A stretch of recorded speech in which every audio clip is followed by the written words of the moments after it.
Ini adalah waktu yang tepat untuk saya keluar dan bersama dengan kawan-kawan semua melihat bagaimana MK yang sedang berusaha mengembalikan citranya setelah wajahnya habis porak-poranda di sebelumnya. Dan hari ini kita sudah mendapatkan sebuah keputusan yang sangat kita hormati dari MK, masih juga berusaha untuk dibegal.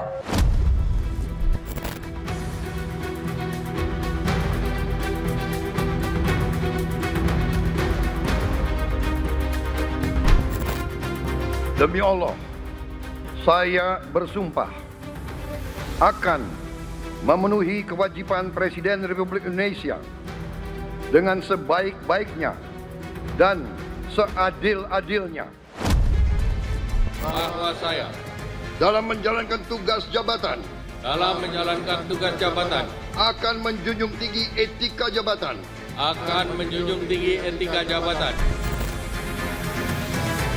Mas Pram Bangdul telah memenangkan konsentrasi Pilgub DKI Jakarta dalam satu putaran dengan perolehan 50,07%.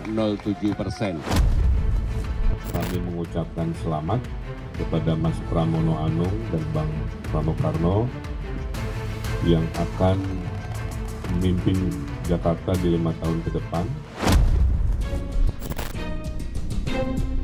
Fenomena Partai Coklat, fenomena bagaimana Jokowi terus digerakkan oleh ambisi-ambisi kekuasaan. Jangan hanya tuduhan, karena kan ada dilaporkan saja ke Bawaslu, kan ada mekanismenya. Atau dibawa ke MK, kan ada mekanismenya. Saya cuma mau kasih tahu aja sebagai sahabatnya, pada saat saya pulang ke Jakarta banyak dokumen penting sudah saya amankan. Jadi yang takut dokumennya bisa dihilangkan, udah saya amankan di Rusia.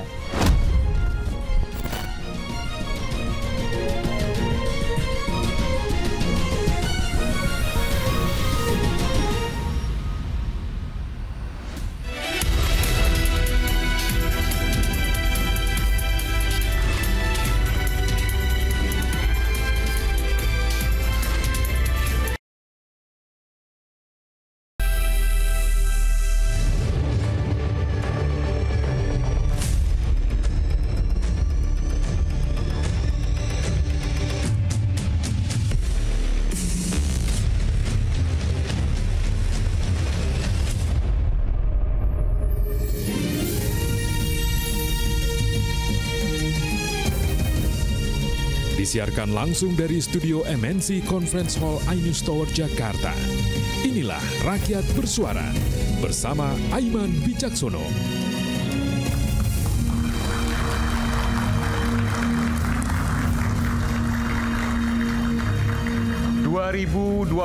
menuju akhir waktu menutup buku. Di malam pergantian tahun ini begitu banyak sukacita.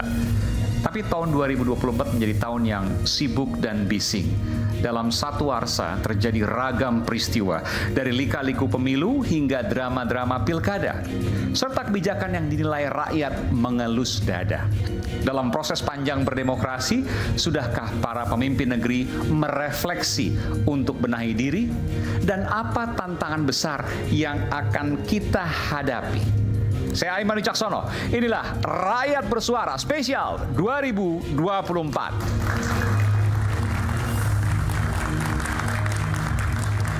Dan kita akan panggilkan narasumber istimewa saya pada malam hari ini adalah politisi PDI Perjuangan, Bung Adian Napitupulu.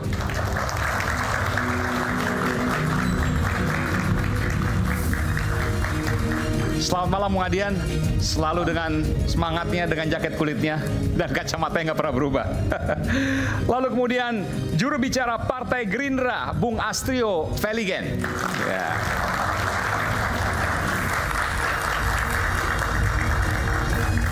Selamat malam Bung Astrio. Saya panggil siapa nih? Selamat malam. Rio aja Bang Aiman. Bung Rio, silakan.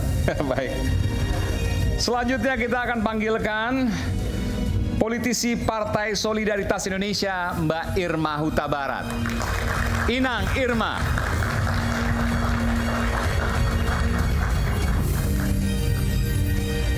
Selamat malam Inang. Terima kasih kembali. Selamat datang juga Guru Besar Komunikasi Universitas Erlangga, Profesor Henry Subiakto. Selamat malam Prof, terima kasih. Ini langsung dari Surabaya, enggak kan? Iya, wah, luar biasa, terima kasih. Lalu kemudian Wakil Ketua Umum Jokowi Mania, Joman, Bung San Salvator.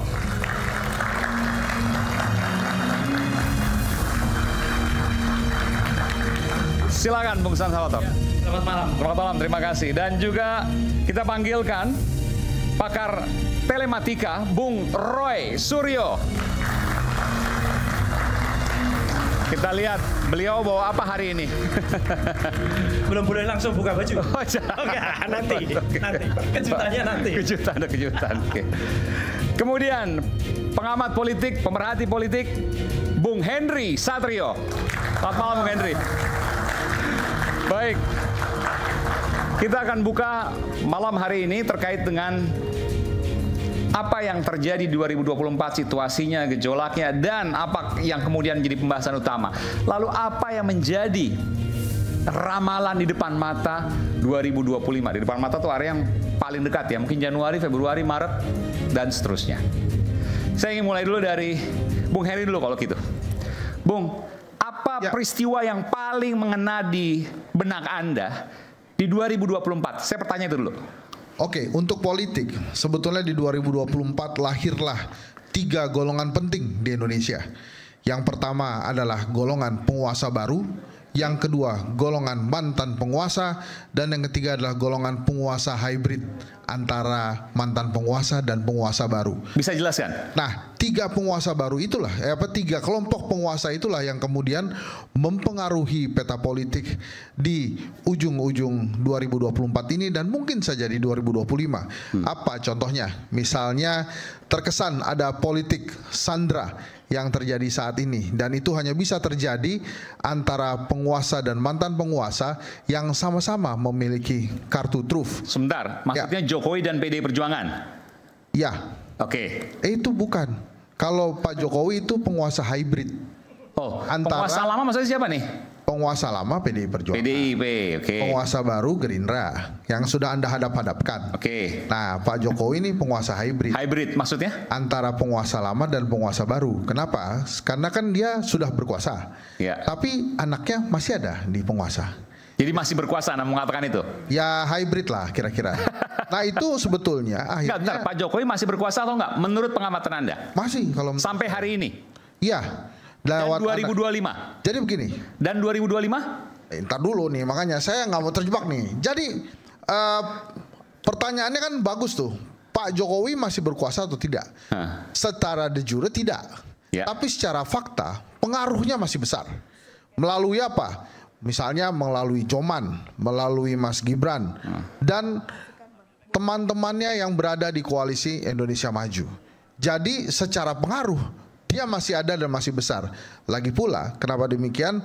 Karena Pak Jokowi di ujung masa jabatannya ternyata kepuasan publiknya juga masih tinggi. Jadi kalau pertanyaannya Aiman masih berkuasa atau tidak, secara pengaruh beliau masih besar, tapi kalau untuk secara hukum dia tidak lagi berkuasa. Tadi 3 ya, Joman kan ormas, nggak punya kewenangan apa-apa. Ya. Yang kedua tadi apa? Teman-temannya di koalisi partai. Teman-teman koalisi partai, tapi kan nggak punya bergening apa-apa kecuali kalau beliau memberikan sesuatu misalnya. Yang ketiga, Wapres. Oke, Wapres punya kewenangan, tapi masih jauh di bawah Presiden. Sebelum saya ke Anda setuju nggak dengan apa yang disampaikan? Pak Jokowi masih berkuasa di 2024 dan 2025. Ya, selamat malam. Yang tadi disampaikan, Jokowi masih berkuasa atau tidak? Salah satu Joman. Anda kan Joman. Iya, ditanyakan oleh Bang Aiman. Perlu kita ketahui, Jokowi hari-hari ini di pinggiran kota, di sudut kota. Tidak kemari untuk sibuk mengurus politik, beliau sibuk dengan keluarganya. Dinyatakan Jokowi masih berkuasa sama sekali tidak jauh dari panggangan api. Tetapi kemudian ada orang-orang yang gerah dengan Jokowi karena menganggap Jokowi ini sebagai batu sandungan terhadap apa-apa yang harus dilakukan. Ketika Jokowi masih terlibat di sini, mereka berpikir ini akan menjadi bahaya buat orang-orang yang merasa, wah saya dulu kayaknya pernah ada persoalan, kira-kira seperti itu. Tapi Anda membantah bahwa nggak berkuasa? Secara de facto enggak. San, tapi pengaruh masih ada dong San. pengaruhnya masih ada. Pengaruh hari ini kita lihat bersama. Jokowi terakhir menjabat, rakyat memberi penilaian bagus. Dengan sekian persen, kurang lebih 75%, rakyat masih memberi rasa kepercayaan itu terhadap Jokowi. Hari-hari ini rasa kepercayaan Jokowi, rasa kepercayaan rakyat terhadap Jokowi masih ada. Tidak begitu saja menghilang. Nah, itu yang perlu dicatat. Bukan persoalan Jokowi mampu untuk melaksanakan tugas-tugas yang di luar kehendaknya, yang udah masuk kepada ranah-ranah pemerintah, ranah-ranah undang-undang, jauh dari itu. Saya tambahkan ya Bang Iman. Enggak, pengaruh apa? Tadi kan katakan punya pengaruh dong. Pengaruh apa sih? Jadi begini, kali pertamanya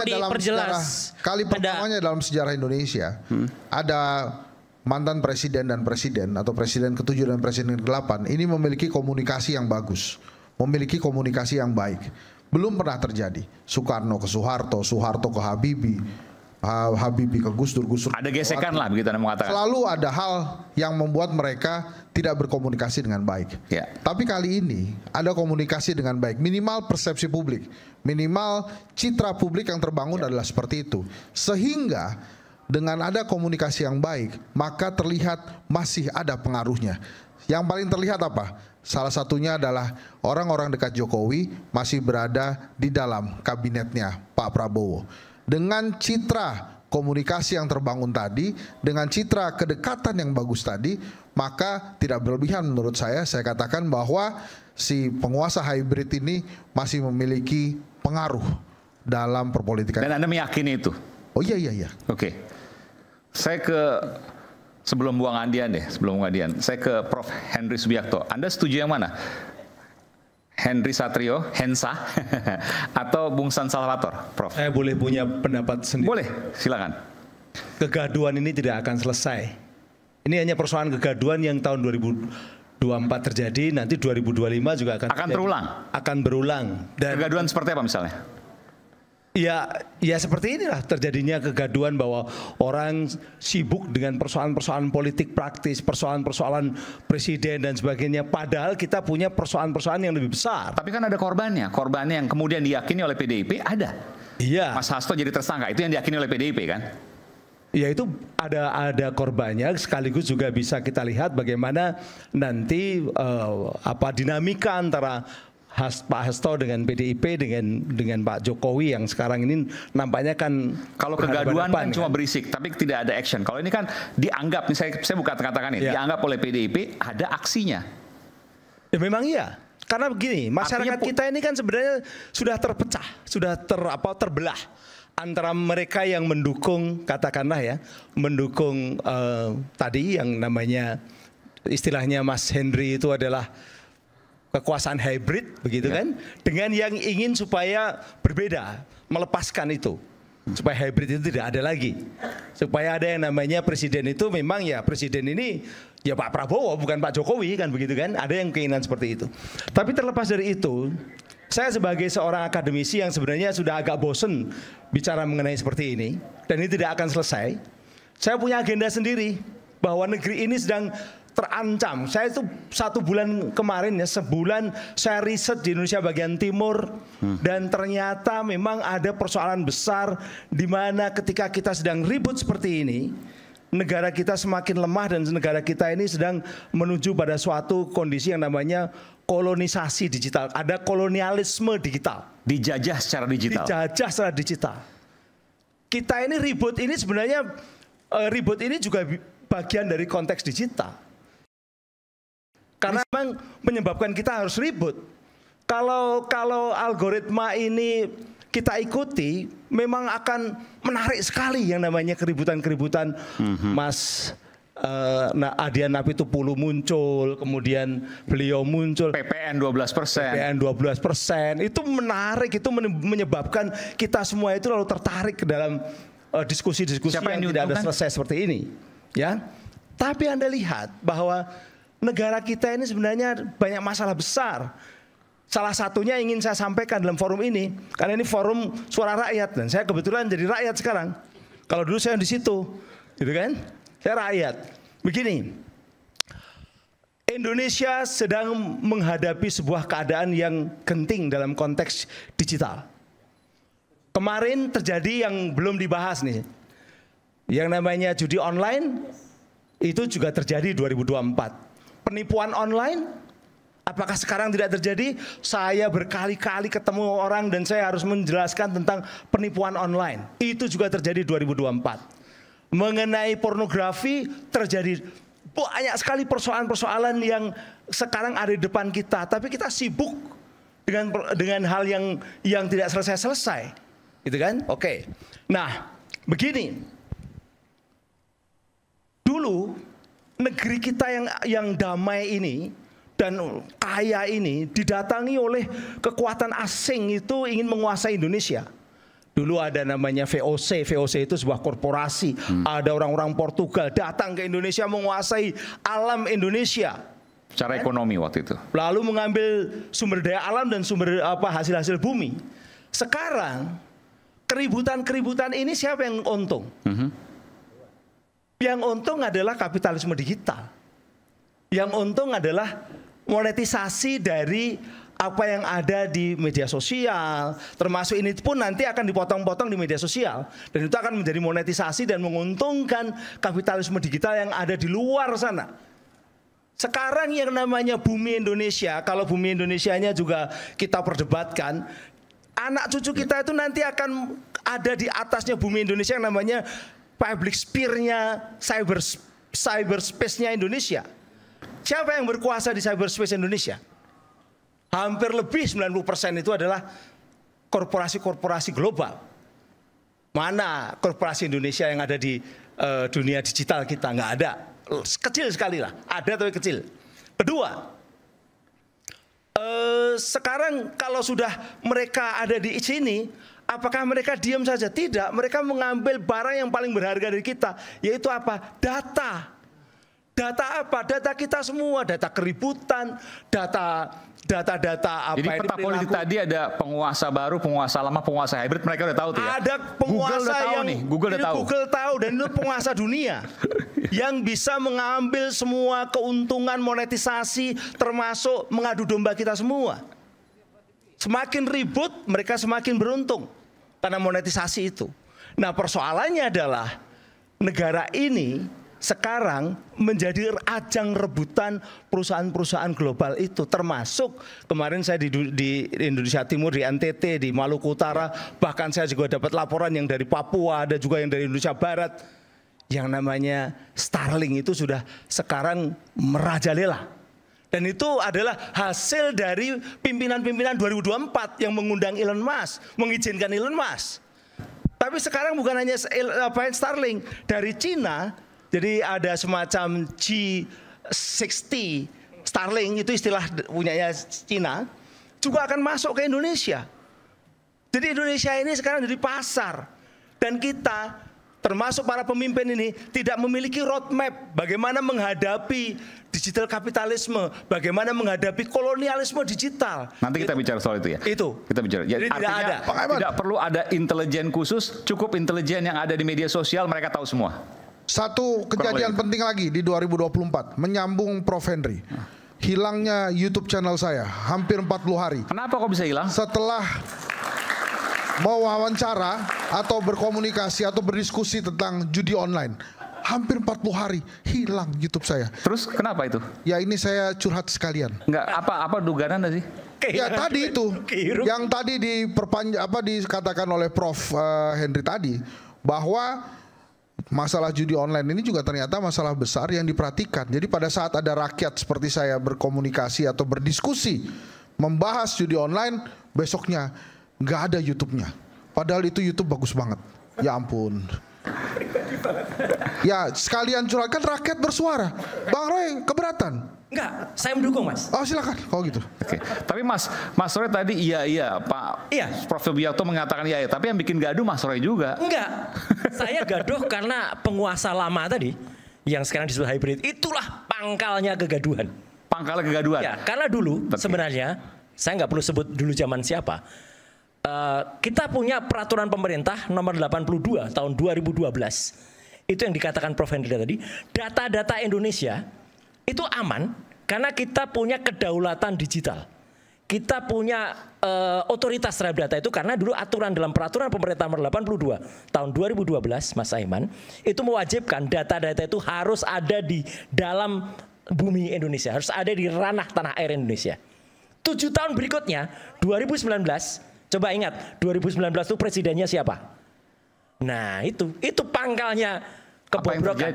Muncullah peraturan pemerintah nomor 71 tahun 2019, koreksi saya kalau salah Prof. Henry, itu membolehkan dalam pasal 21-nya ada kata-kata bahwa data-data digital itu boleh di Indonesia atau boleh di luar negeri. Itulah pangkal dari segala ini. Jadi artinya judi online, budi online, budi online. Judi online ya. Judi online atau budi online yang benar? Ya. Judiari itu waktu ketika menjadi Menkominfo ya. Itu kemudian tahu dia, harusnya dia punya otoritas. Seorang judiari itu harusnya dia punya otoritas. Judi online, kok judiari sih? Budi online. Anda ini pengen acara ini di take down juga? Diambil juga? Kalau di take down, karena itu peristiwa yang saya alami itu. Itu kalau di take down, saya sebutkan 5 bandar besar judi, Mas. Nanti inisialnya saya sebutkan. Ya, yang itu diketahui oleh Pak Budi online tadi, ya. Dan kemudian ternyata itu tidak. Padahal itu mudah. Kalau itu tidak clear, artinya gini, Mas. Setelah ada peraturan pemerintah nomor 71 tahun 2019 yang kita mungkin Mas Henry nanti bisa sebutkan itu presidennya siapa 2019 itulah pangkalnya semua karena data-data artinya sengaja dibuka iya. Kemudian ada sesuatu di situ. Betul. Oleh siapa? Nah, oleh siapa? Anda mengatakan oleh presiden 2019 waktu itu Pak Jokowi. Ya saya lupa presidennya siapa 2019. Nanti itulah ujung pangkalnya. Kalau Pak Prabowo nanti, ini simpel aja. Kalau Pak Prabowo ingin mengembalikan kedaulatan digital, ya, ubah lagi peraturan pemerintah itu, ya, dan kemudian lakukan. Mungkin nanti Menkom Digi yang baru, Mutia Hafid akan lebih mudah lagi. Nggak, ini maksudnya gini, sengaja saya menangkap kesan begini, itu sengaja dibuka supaya judi online itu bisa lebih leluasa. Memang harus sengaja dibuka. Karena supaya judi online lebih luas, Anda mengatakan itu? Untuk supaya investasi digital itu bisa berkembang, katanya begitu. Tapi akibatnya apa? Semua pemain budi online kemudian lari ke luar negeri gitu loh. Sehingga akibatnya apa? Ranah dari yurisdiksi kepolisian kita nggak bisa jangkau ke luar negeri. Jadi itu kesengajaan tidak, Mas? Kalau kayak gitu. Itu maksud saya. Tapi pemainnya tetap dari dalam? Luar dan dalam. 2012 itu sudah ada peraturan pemerintah yang mengharuskan di Indonesia. 2012 presidennya siapa ya? Gitu. Saya juga udah nggak di partai itu lagi, tapi artinya nasionalisme itu clear banget. 2019 malah justru ditaruh di luar negeri. Itu kuncinya, Mas. Dari itu kalau Pak Prabowo tarik kembali, hormat kita kepada Pak Prabowo. Dengan ditaruh di luar negeri akan menjadi liar. Sangat liar dan kita sekarang nggak bisa apa-apa. Polisi cuma mengatakan, waduh itu kan servernya dulu. Dan itu kesengajaan menurut Anda? Ada kecurigaan kesengajaan? Ya, saya harus mengatakan begitu karena untuk keuntungan pihak-pihak tertentu? Pastilah. Kita apa yang tahu, dicari uang? Kerugian dari budi online itu kan sudah mencapai 900 triliun tahun tahun ini, Mas. Gitu. Kabarnya begitu. Kalau mau PPATK kembalikan aturan itu ke dalam negeri Indonesia sehingga kita tidak semakin merugi. Oke, apakah benar apa yang dikatakan oleh Bang Roy Suryo? Nanti kita akan bahas. Isu hangat kadang bikin penat, apalagi kalau tidak bisa mencerna dengan cermat. Jangan lupa secangkir kopi hangat yang nikmat untuk menemani kebersamaan dalam program Rakyat Bersuara bersama saya Aiman Wicaksono. Kita akan segera kembali sesaat lagi.